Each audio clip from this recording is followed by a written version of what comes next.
H historical info channel کو دیکھنے اور سننے والے ناظرین کو السلام علیکم ویورز، آج آپ کو اس ویڈیو میں گنبدان قطب شاہی کے بارے میں کچھ اہم معلومات سے احاطہ کروں گا۔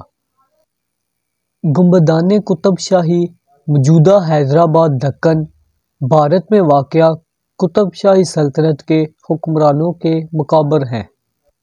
ان مقابر کو قطب شاہی سلطنت کے طرز تعمیر کا شاہکار خیال کیا جاتا ہے۔ حیدرآباد دکن میں یہ مقابر قدیمی طرز تعمیر اور اسلامی معماری کے امتزاج کا نمونہ ہے۔ یہ مقابر 1543 سے 1687 تک تعمیر کیے جاتے رہے۔ قطب شاہی سلطنت کے 6 حکمران اور حیات بخشی بیگم یہی مدفن ہیں، جو 5ویں سلطان محمد قلی قطب شاہ کی صاحبزادی، چھٹے سلطان محمد قطب شاہ کی اہلیہ اور 7ویں سلطان عبداللہ قطب شاہ کی والدہ ہیں۔ ویورز، موجودہ حیدرآباد دکن بھارت میں قلعہ کے شمالی دروازے یعنی بنجارہ دروازے سے شمال کی جانب موجودہ بڑا دروازہ روڈ سے گزرتے ہوئے مزید شمال کی جانب چلتے جائیں تو 1.8 کلومیٹر کے فاصلے پر گنبدان قطب شاہی کے آثار دکھائی دیتے ہیں۔ پیدل چلنے پر 10 یا 12 منٹ کی مسافت کا راستہ ہے۔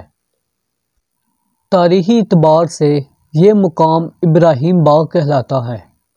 شہرہ بڑا بازار سے شمالی مشرق کی جانب داخل ہوں تو یہ سڑک شرح 7 مقبرہ کہلاتی ہے۔ یہ مقبرے ایک ہموار سطح زمین پر تعمیر کیے گئے ہیں۔ مقبرے کی عمارت ایک بلند ہستی چبوتروں سے شروع ہوتی ہے۔ عمارات مربع چوکور نما ہیں، جن پر درمیان ایک گنبد قلعہ مدوار شکل میں تعمیر کیا گیا ہے۔ یہ گنبد نیلی اور سبز رنگ کی کشیکار ٹائلوں سے مزین تھے، مگر امتداد زمانہ کے باعث اب صرف ہستی اور چونے رنگ کے باعث دیکھنے میں سیاہ نظر آتے ہیں۔ تمام مقابر کی عمارات پر گنبد قلعہ کے ساتھ 4 چوٹی گنبدیہ نما مینار تعمیر کیے گئے ہیں، جو کم بلند ہیں۔ عمارات ہستی پتھر کی ہے، جس پر سیاہ مارمر لگایا گیا ہے اور زمانہ دراز گزرنے پر بھی سیاہی مائل دکھائی دیتا ہے۔